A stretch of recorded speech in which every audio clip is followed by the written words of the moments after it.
It is gone final in the biggest game of the day rankings-wise. Third-ranked Michigan all over second-ranked Ohio State, beating the Buckeyes by 22 at the Horseshoe. Not sure anyone could have seen that one coming, but it's the Wolverines who punched their ticket to the Big Ten championship game. They remain on the inside track to getting one of the 4 spots in the college football playoff. What a result. Second year in a row that Michigan takes down their chief rival, Ohio State. Russ Thaler here in the CBS Sports HQ studio. Bryant McFadden and Chip Patterson joining me now. Chip, I'll start with you. What about that demolition? 22 points the spread stands out to you the most in Michigan's win over Ohio State. I would just say the size of it. I mean, it is truly an epic victory. This is a generational win for Michigan football. First back-to-back wins against Ohio State since 1999 and 2000. First win in Columbus since 2000. Literally, generations of Michigan fans have come and gone through Ann Arbor without being able to experience the highs that the students and the current players on that Wolverines sideline have of being able to have the upper hand. For Jim Harbaugh as a head coach and his legacy, he's got a winning record against Ryan Day.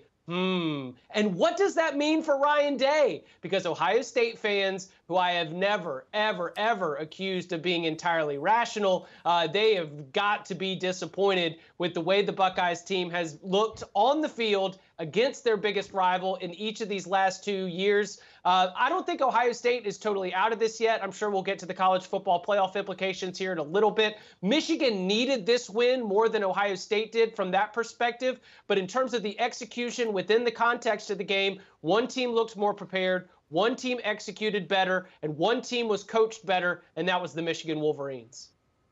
No question. I agree with everything you stated there, Chip. One thing I would like to highlight as well, just look at the difference in quarterback play. C.J. Stroud, a guy who's been in the Heisman conversation the entire year, a guy who his name has been associated with first-round type potential in the NFL draft, got outplayed by J.J. McCarthy. J.J. McCarthy played phenomenal football in a day where he needed to be at his best. No Blake Corum at all, basically. We know what he means to their offense, not having your best offensive weapon in the lineup. J.J. McCarthy said, don't worry, Wolverines, I got this. I will make things happen with my arm, and I will make things happen with my legs, to go on for a total of 4 big-time touchdowns. He was at his best, probably one of the best games of his career, especially when you look at the magnitude of this ball game, the matchup, and who they were playing against. I was so surprised to see how he outperformed C.J. Stroud. And like you said, Chip, it seemed like from start to finish, one team was well prepared. The other team lacked sense of urgency. They didn't execute well, and it led to a huge, big win for Michigan, lopsided win in favor of the Wolverines. Not only a lopsided win, but some huge explosive plays from Michigan. Yes. We're so used to seeing Blake Corum ground and pound for the Wolverines all year. He really didn't have much to go with today, just 2 carries. Donovan Edwards comes in, busts out an 85-yard touchdown run. J.J. McCarthy's throwing bombs, scoring long balls. I mean, is this the Michigan team that anyone expected to see, B-Mac?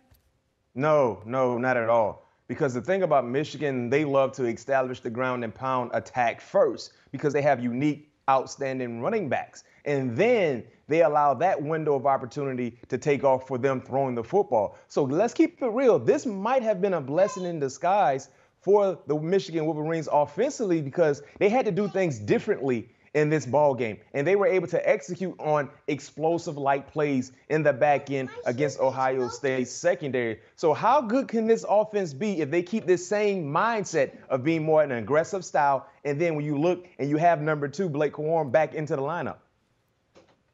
Yeah, I've got to think that when we have seen Michigan be able to wear a team down over the course of a game and see those 3- and 4-yard runs turn into 30- and 40-yard runs, normally that's against Indiana.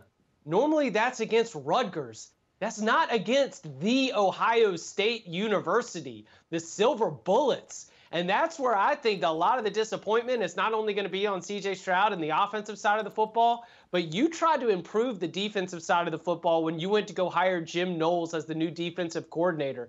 You got picked apart by Michigan a year ago, and that was Cade McNamara. And now you've got the same kind of issue where you gave up 40-plus points. And again, it happened in different ways. It happened a little bit more spread out over the game versus a second half just sort of pouring on of the points. But still, just incredibly disappointing to see this Ohio State team, bad gap fits, allowing those explosive plays, getting worn down as though you were one of the bottom feeders of the Big Ten. Again, this is what Michigan does to the worst teams in the league, not to its biggest rival. Well, look, Ryan Day was 33-1 against Big Ten opponents in his career as a head coach at Ohio State coming into this game. The one loss was last year to Michigan. So now both of his losses, as he's 33-2, are coming to Michigan. I can't imagine it's going to take very long before people are starting invoking the name of John Cooper there in Columbus. And I think we all know what happened with John Cooper. He just couldn't beat Michigan. With that said, Chip, you have said that Ohio State's still alive here for the playoff. What is their path now going forward? First and foremost, let's keep it simple. Notre Dame over USC is the easiest way to create a scenario where Ohio State's going to be able to make the college football playoff, because the ACC, we can go ahead and throw them out. Clemson loses to South Carolina. North Carolina has now lost 2 straight to Georgia Tech and NC State. ACC is not going to have a college football playoff team. Then you start to look at the Pac-12. That's where you want Notre Dame over USC, so no one from the Pac-12 is going to have one loss. There are other scenarios, too, where you have to wonder what a TCU one-loss team would look like against an Ohio State one-loss team. But I think that those debates still leave open the door for Ohio State to get in for one of the 4 spots in the college football playoff. Again, the easiest thing for Ohio State to do is to look at a Notre Dame team that the Buckeyes have already defeated in this regular season and hope that that Fighting Irish team can take down USC, handing the Trojans their second loss and knocking the Trojans from the playoff picture, because that keeps Ohio State in the playoff picture.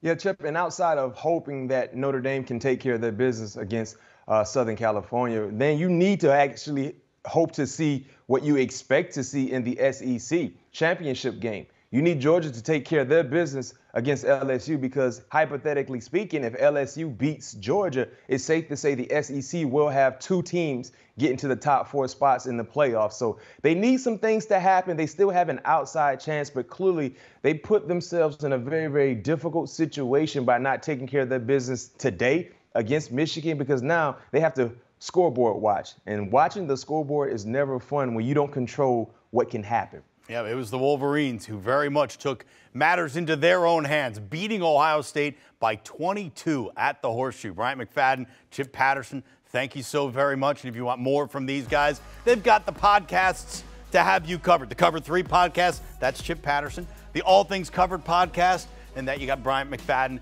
and his buddy Patrick Peterson. Check them out wherever you get your podcasts.